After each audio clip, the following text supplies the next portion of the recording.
Overcapture is when you reframe 360 content and save it as a traditional fixed perspective video or photo. Here's how it works. The skater sets up Fusion and starts his session. He doesn't worry about framing the shot because Fusion is capturing everything at once.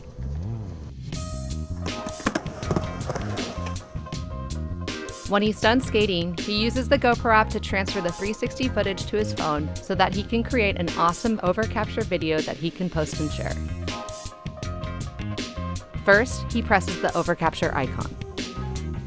He pinches to zoom and swipes to pan.